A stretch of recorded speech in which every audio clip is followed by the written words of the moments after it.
أعوذ بالله من الشيطان الرجيم بسم الله الرحمن الرحيم السلام عليكم ورحمة الله وبركاته abatulabeyo support Islam in Uganda nakolwalero tuzze ne Sheikh Bashiir Ssenteza nga tuli mu kisiibo ekya Ramadani nabwe kityo ayina ensonga gyayagala tuberenga tumubuuzaako aberenga ajuwa eyo abatulaba. Assalamu alaikum warahmatullah. Wa alaikum assalam wa rahmatullahi wa barakatuh. Sansenyose bukulaba nange nsanyusa okuba ntusinkana. Obuze nnyo tetumanyi kiki ekikubuzizza ssebo wekitiibwa. Manyi tubaako ne tukwasaganya. Essebo. Allahu tabaraka ta'ala abatusobosezza okubeera ntubifundikira. Essebo. Bwetyo tukomawo tubeere ntuweereza mu support Islam. Jazakumullahu khairan. Inna sa'yakum la shatta. N'omwami naye ayina ebintu ebibeera nga bimubuzaabuzaamu insha Allah. Nabwe kityo ekibuuzo kyaffe twagala tukirabe kigamba nti ayyama ma'dudat ennaku mbalebubazi kiki ekirimu omwo kitwagala abali eyo babeere nga bakifunamu biidhnillah. Faddal. Alhamdulillah wa salatu wa salamu ala man bu'itha rahmatan lil alamin bashiran wa sallallahu alayhi wa sallam. Pozo oluvannyuma lw'okubeera nti ontegeezezza ensonga ekwatagana bwetyo abantu bangi tebategeera amawulire ago olw'oluvannyuma lwa Allah okutegeeza nti atulaliseeko okusiiba era n'atubuulira kigendererwa ki ekiri mu kusiiba la'allakum tattaqun tubeere ntufuna okuba ntutya tutendeka tubeere tumutya butya bwe tulina okubeera ntumutya ekisiibo kye kiyinza okubeera nkituusa omwandamu okubeera nti atuuka ku ntikko y'okubeera nti ate Allahu tabaraka ebyo waabimala Allah yatuddizaako nga atutegeeza nti ennaku asatu gaatugambye okusiiba oba 29 ma'dudaati mbalebubazi abafe abantu bakkiriza nti mbalebubazi nga ekisiibo kitandika olunaku olusooka n'asiibuluka ne ziwera ziizo 2-3 n'agamba basiibye nga ye tannasiiba naye ayolesa nti asiibye ate nga tasiibye. Kadde leero tuli mu lunaku lwakumeka? Lwakumi. Tugenda mu 10. Enkeera kitegeeza tugenda mu lunaku lwa 11.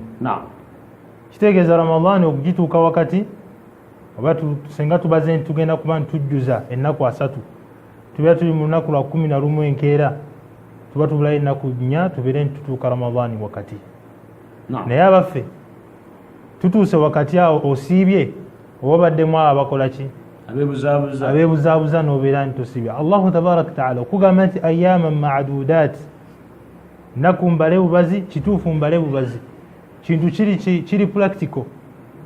Bw'olaba nti obaze 1 2 3 4 5 6 ezibeera nti zigenze n'oyingira 5 eddala bwetyo era ogenda kuyingira 5 eddala obeere ntufundikira Ramadan nga Allahu tabaraka ta'ala akoze ki atusiimye nti bano basiibye bano tebasiibye bano bakoze kino bano tebakoze kino n'asobezza wano ono akoze wano bw'ati Allahu tabaraka ta'ala abeere nti atutunulamu naye yenna anaaba asiibye omwezi ogwo ng'omubaka Muhammad sallallahu alayhi wa sallama bw'atutegeezezza nti imanan wa ihtisaban nnaku mbalebubazi naye ozisiibye ng'ozisiiba ng'oziyimiridde ku bukkiriza okkiriza nti Allahu tabaraka ta'ala yatugamba nti tukola ki tusiibe kuba atakkiriza kusiiba kuva Allahu tabaraka ta'ala abeera ki abamukaafi kimukaafuwaza ekyo okuba nti ava mu ddiini era tabeera ku buufu omubaka Muhammad sallallahu alayhi wa sallama bwe tuterawo okubeera ntutambulirako. N'olw'ensonga eyo njagala okubeera ntegeeza abo bonna abawuliriza ebigambo bino okuva ku support Islam babeere nti babitwala bakakase nti nnaku mbalebubazi oyo Allah gwasinkanyizaawo n'abeera nti mulwadde oyo gwagusinkanyizaawo agusiibye naye abadde nti alinamu obukosefu bw'awona abeere nti akola ki aliwa biidhnillahi tabaraka ta'ala. Nammwe abayonsa nga mu butuufu owulira amabeere temuli okkirizibwa Allah amukkiriza amuwadde olukisa tewali kimugaana. Oyo ali ku lugendo tewali kimugaana.